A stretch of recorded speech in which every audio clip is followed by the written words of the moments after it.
جی ناظرین، بریک کے بعد خوش آمدید۔ بریک سے پہلے میں بات کر رہا تھا پاکستان مسلم لیگ نواز کی مقامی قیادت کے ساتھ۔ ابھی میں یہیں پر کھڑا تھا، وہ لوگ تو چلے گئے، انہیں جانا تھا، لیکن یہاں پر تھوڑی دیر پہلے میرے پاس کچھ رضاکار آئے جو کہ پنجاب پولیس کے ساتھ کام کرتے ہیں، اور انہوں نے آ کر مجھے کہا کہ ہمارے کچھ مطالبات ہیں جو کہ ہم چیف منسٹر پنجاب تک پہنچانا چاہتے ہیں۔ مجھے یہ بات بہت دلچسپ لگی کیونکہ تھوڑی دیر پہلے جب وزیر اعلیٰ پنجاب یہاں پہ تقریر کر رہے تھے تو اپنی پرفارمنس بتا رہے تھے، اور وہ کہہ رہے تھے کہ میں نے اس صوبے سے کرپشن کا خاتمہ کر دیا ہے، میں نے اس صوبے میں لوگوں کو جتنا فیسیلیٹیٹ کر سکتا تھا اتنا کرنے کی کوشش کی ہے۔ لیکن آج ہم نے دیکھا کہ بہت بھاری نفری تھی پولیس کی، اور پیراملٹری فورسز بھی تھیں، اور یہ رضاکار جو ٹیمپرری بیسس پر پولیس کے ساتھ کام کرتے ہیں یہ بھی یہاں پر موجود تھے۔ لیکن یہ لوگ جنہوں نے آج اس ریلی کو ممکن بنایا، اس کو تحفظ فراہم کیا اور اس کو کامیاب کیا، یہ کہتے ہیں کہ ہمارے بھی کچھ تحفظات ہیں، ہمارے بھی کچھ مطالبات ہیں جو ہم چیف منسٹر تک نہیں پہنچا سکتے۔ ان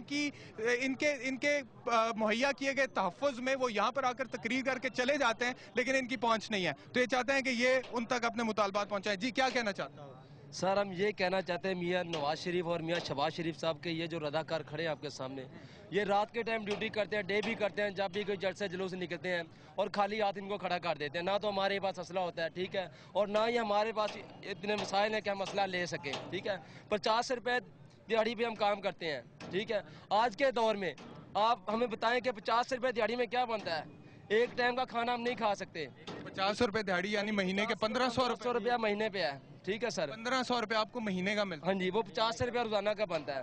دیکھیں سر، اس میں سے ہم نے اپنا خرچہ بھی خود کر کے آنا ہوتا ہے، خود ہی کر کے جانا ہوتا ہے، ٹھیک ہے۔ اور ہماری ریکویسٹ ہے کہ یہ جو رضاکار ہیں ان کو مستقل کیا جائے، اور ان کے جو مسائل ہیں ترجیح بنیادوں پر حل کیے جائیں، ٹھیک ہے۔ آپ لوگوں کی تعداد کتنی ہے؟ کتنی تعداد؟ ہماری اس ٹائم جو ہے 60-70 ہر تھانوں میں موجود ہے، جن کی کوئی بھی نہیں سنتا، تو روزانہ یہ تھانے والے SHO صاحب ہیں کہ بلاتے ہیں، جب ہم محرموں میں بھی آتے ہیں، جلسوں میں بھی آتے ہیں، تو جناب ان کو ہمارے حاضریاں لگا۔ پورے پنجاب میں کتنی تعداد ہوگی آپ لوگ؟ میں پنجاب کی بات کر رہا ہوں۔ ہمارے پنجاب میں کم سے کم 800-900 تعداد ہے، ان کی 800-900 تعداد ہے پورے پنجاب میں۔ 800-900 ٹھیک ہے، 800-900۔ اور آپ لوگوں کا مطالبہ یہ ہے کہ 1500 روپے ماہانہ بہت کم تنخواہ ہے، اسے بڑھانا چاہیے، مستقل بھی کیا جائے۔ ہماری بھی کیا جائے۔ کہ یہ جو رضاکار ہیں اپنی جانوں کو داؤ پہ لگا کے بھی ادھر کھڑے ہوتے ہیں، ان کو مستقل کیا جائے، ان کی تنخواہیں بڑھائی جائیں، ان کے مطالبات سنے جائیں، ٹھیک ہے۔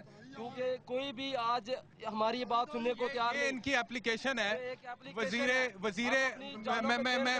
میں کہہ رہا ہوں یہ ان کی اپلیکیشن ہے وزیر اعلیٰ پنجاب جناب شہباز شریف صاحب کے نام، اور ان کا مطالبہ یہ ہے کہ 1500 ماہانہ میں ان کا گزارا نہیں ہوتا ہے۔ یہ یہاں پر آ کے اس طرح کی ریلیز کو، جس پہ بڑے بڑے لیڈرز ہمارے سیاست کھیلتے ہیں، تقریر کرتے ہیں، ان کو ممکن بناتے ہیں، یہاں پہ تحفظ فراہم کرتے ہیں، سیکیورٹی پرووائڈ کرتے ہیں، لیکن کہتے ہیں کہ اس کے بدلے میں 1500 ماہانہ سے ہمارا گزارا نہیں ہوتا۔ لہٰذا ہم نے آج یہ درخواست دکھا دی۔ اب شہباز شریف صاحب اگر آپ اس کو دیکھ لیں یا آپ کی لیڈرشپ دیکھ لیں دیگر جو ہے، تو پھر ان لوگوں کی بھی بات سننی چاہیے اور ان لوگوں کے مسائل بھی حل ہونے چاہیے۔ اچھا ناظرین، یہ تو بات ہو گئی رضاکاروں کی۔ اب میں اس سے پہلے کہ میں کچھ اور پروگرام کو آگے لے کر چلوں، میں چاہوں گا کہ آج تھوڑی دیر پہلے جب میں اس ریلی کو کور کر رہا تھا میاں شہباز شریف کی تقریر سے پہلے، تو میں نے ملک ندیم کامران جو کہ وزیر ہیں زکوٰۃ اور عشر کے، ان کا انٹرویو کیا تھا۔ گو زرداری گو کے نعرے اس ریلی میں میاں شہباز شریف صاحب نے خود لگائے، لیکن ان کا یہ کہنا تھا، ملک ندیم کامران جو ان کے وزیر ہیں یہاں پہ پنجاب میں، ان کا یہ کہنا تھا کہ ہم گو زرداری گو کی تحریک نہیں چلا رہے ہیں، ہم تو جنرلی حکومت کے خلاف جو ہے یہ ریلی نکال رہے ہیں۔ تو یہ تھوڑا سا میرے خیال میں ایک کنفیوژن ہے پاکستان مسلم لیگ نواز کے اندر، کچھ لوگ گو زرداری گو کہتے ہیں، کچھ حکومت کہتے ہیں۔ حکومت کو اگر بھیجنا تو ایک مختلف طریقہ ہے، زرداری صاحب کو بھیجنا ہے تو مختلف طریقہ ہے، لیکن میرے خیال میں وہ طریقہ کسی کو پتہ نہیں ہے، اور ایک ہی بات جو سمجھ آتی ہے وہ یہ ہے کہ یہاں پہ ریلی نکالو، لوگوں کو اکٹھا کرو، ڈھول بجاؤ، ناچ گانے ہو، یہاں پہ شور مچاؤ، تقریر کرو، اور اس کے بعد گھروں کو چلے جاؤ۔ اور پھر جب تجزیہ نگار یہ کہتے ہیں کہ لگتا ہے ایسے ہے کہ یہ اگر زرداری صاحب کو بھیجنا مقصود ہے تو کوئی اور طریقہ ہے، اس کی کوشش کیجئے، اور جب آپ وہ طریقہ فالو نہیں کریں گے اور یہاں پر آ کے یہ طریقہ فالو کریں گے تو پھر تجزیہ نگار تو یہ بولیں گے کہ شاید آپ کو اپنی مقبولیت جو ہے وہ کم ہوتی ہوئی نظر آ رہی ہے، یا عمران خان کی مقبولیت بڑھتی ہوئی نظر آ رہی ہے، اس وجہ سے آپ اپنے آپ کو ری اسرٹ کرنا چاہتے ہیں لاہور میں، آپ بتانا چاہتے ہیں کہ لاہور ہمارا گڑھ ہے۔